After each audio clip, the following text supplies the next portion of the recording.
Bismillahirrahmanirrahim. Assalamualaikum warahmatullahi wabarakatuh.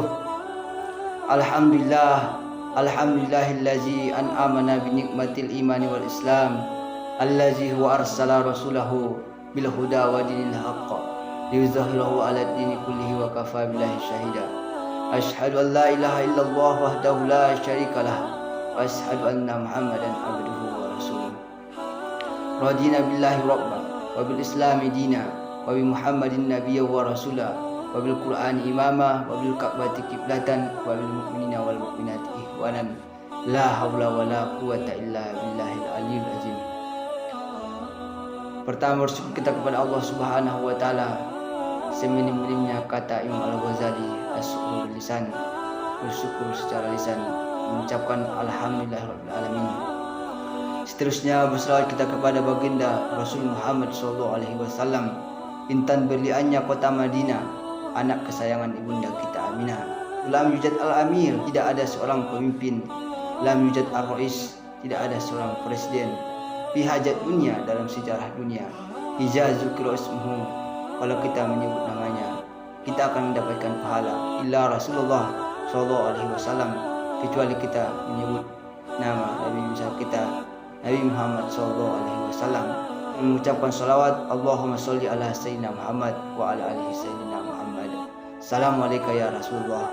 Mudah-mudahan kita mendapatkan syafaatnya di hari yaumil akhir nanti. Amin. Amin Allahumma amin ya rabbal alamin. Baiklah, di sini saya akan melanjutkan, ada sebuah tulisan yang saya kirimkan, sebuah grup yang mencerminkan, akan mencerlaskan kepada kita. Yang pertama, saya mengucapkan rasa hormat yang saya hormati dan yang saya muliakan para asatid, yang para pendengar yang dimuliakan oleh Allah Subhanahu wa taala. Tadi saya memberikan tausiah santapan rohani kepada kita, sebuah daripada minuman. Apakah minumannya itu? Air teh. Air teh ini kita dapat ambil ilmu ketika kita meminum sebuah teh. Kita harus mengetahui dulu dari manakah unsur itu, dari manakah air teh ini terbuat. Yang pertama ada yang unsur teh dan juga ada unsur air. Dan ketika teh sudah bercampur dengan air, maka sebutannya menjadi satu, yaitu air teh. Maka kita sangat sulit membedakannya ketika sudah bercampur. Tapi bagaimanakah kita membedakannya? Yaitu yakni kita minum dulu dan kita rasakan, maka disitulah kita tahu membedakannya. Maka oleh karena itu, marilah kita minum dulu terlebih dahulu. Bismillahirrahmanirrahim. Setelah kita minum, maka kita akan tahu bagaimana nikmatnya, bagaimana hakikatnya. Ya, hakikat teh akan menjadi tetap teh, hakikat air akan menjadi tetap air. Tapi setelah kita minum, maka kita akan dapat rasakan kedua-duanya, yaitu hakikat air tetap air, hakikat teh akan menjadi teh.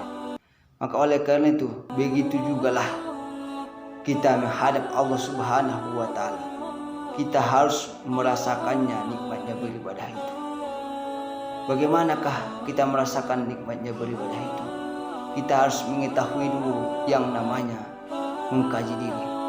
Seperti mengkaji air teh ini diciptakan, terjadinya air teh ini. Begitu juga dengan terjadinya manusia ini, yaitu manusia ini ada dua unsur.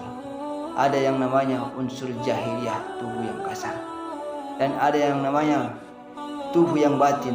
Tubuh yang batin ini ialah tubuh yang halus, sisi unsur terdalam daripada tubuh manusia. Maka inilah tubuh yang batin ini.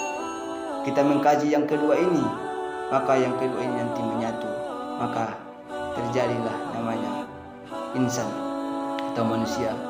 Yang pertama, tubuh jahiliyah kita. Tubuh jahiliyah kita ini adalah kita hadapkan kepada Allah Subhanahu wa taala. Dan juga ada yang namanya tubuh yang batin, dan ini akan berlaku kepada Allah. maka inilah sisi terdalam daripada tubuh manusia ini. Maka kedua-duanya ini kita hadapkan kepada Allah Subhanahu wa taala. Ketika kita sholat, bukanlah setakat jahiliyah saja yang kita hadapkan, dan juga ruh kita hadapkan kepada Allah Subhanahu wa taala. Maka ketika tubuh yang kasar ini menyatu kepada tubuh yang batin, maka kita bisa menghadap Allah Subhanahu wa taala. Maka apa kata Allah Subhanahu wa taala? Wa nafahtu bihi mir ruhihi, kami tiupkan ruh kami kepadanya, maka menjadilah dia insan ataupun manusia. Maka inilah sebagai hakikatul insan, hakikat manusia itu berada daripada unsur jahiliyah dan juga unsur batinnya. Maka bagaimanakah kita menghadap Allah Subhanahu wa taala? Maka kita rasakan ketika kita menghadap Allah Subhanahu wa taala, yang kita hadapkan adalah tubuh jahiliyah dan tubuh yang batinnya. Tubuh yang batinnya ini, ruh ini berwadah, bertempat di pada tubuh yang kasar, maka menjadilah dia menghadap kepada Allah Subhanahu wa taala.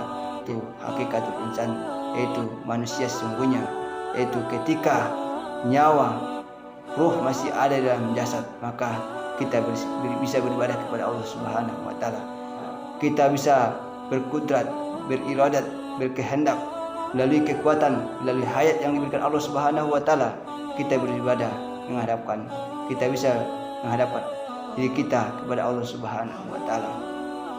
Maka setelah kita menghadap Allah Subhanahu wa taala, barulah di sini kita yang namanya bisa merasakan nikmat itu.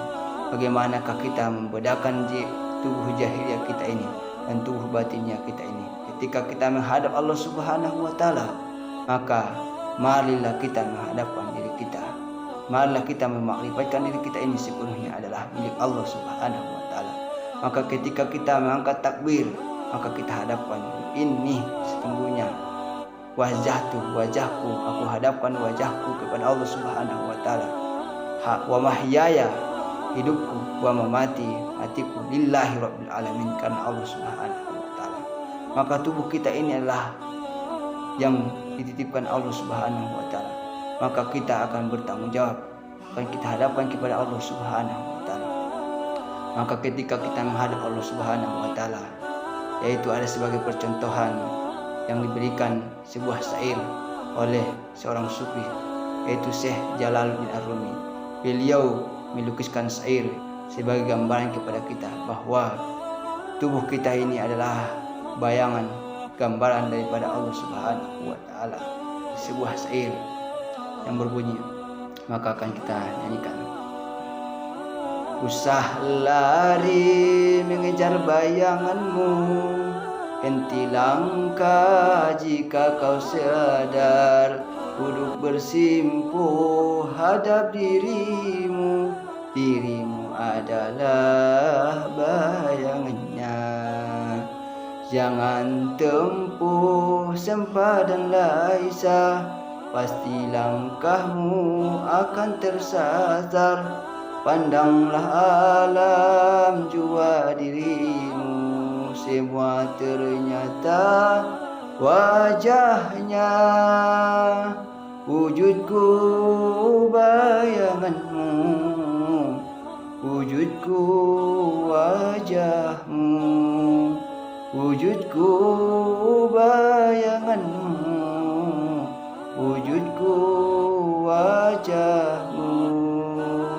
Bukan aku dirimu, ku sekadar ceritamu. Bukan aku dirimu, ku sekadar ceritamu. Kau tiada pada si buta, engkau nyata pada yang tahu. Kau tiada pada si buta, kau tiada pada yang tahu. Di balik mata kau yang memandangmu, hilanglah aku nyata wujudmu. Di balik mata kau yang memandangmu, hilanglah aku nyata wujudmu. Hilanglah aku nyata wujudmu. Maka inilah sebuah syair yang digambarkan oleh Syekh Jalaluddin Ar-Rumi kepada kita, supaya kita ketika kita menghadap Allah Subhanahu wa taala, bahwasanya kita bisa dapat khusyuk, bahwasanya diri kita ini adalah bayangan yang ditiupkan, wa nafakhtu fihi min ruhi, kami tiupkan ruh kami kepadanya. Maka ruh itulah yang kita hadapkan kepada Allah Subhanahu wa taala, karena adalah ruh yang ada dalam jasad kita ini sehingga kita bertenaga, sehingga kita diberikan oleh Allah Subhanahu wa taala kekuatan, kita bisa menghadap Allah Subhanahu wa taala. Maka oleh karena itu inilah sebuah menghampir-hampirkan paham yang sebagai contoh tadi, yaitu ketika kita meminum air minum, maka mari kita nikmati, yaitu dengan cara kita meminumnya baru kita tahu bagaimana rasanya, dan juga bagaimanakah kita menghadap Allah Subhanahu wa taala, membedakan tubuh zahiriyah dan batin ini, bagaimanakah merasakan rasanya beribadah kepada Allah Subhanahu wa taala, yakni marilah kita secara khusyuk, dan setelah kita khusyuk nantinya baru kita mendapatkan nikmat yang diberikan Allah Subhanahu wa taala dalam beribadah. Maka cukup inilah yang dapat saya sampaikan sebagai menambah ilmu kita. Dan jikalau ada kesalahan dalam penyampaian ini adalah kekurangan dalam ilmu pengetahuan, andai kata ada kesalahan dalam penyampaian kaji, saya meminta ampun kepada Allah Subhanahu wa taala. Kepada saudara-saudariku para asatidz saya mohon maaf. Sekian saja, wabillahi taufiq wal hidayah. Assalamualaikum warahmatullahi wabarakatuh.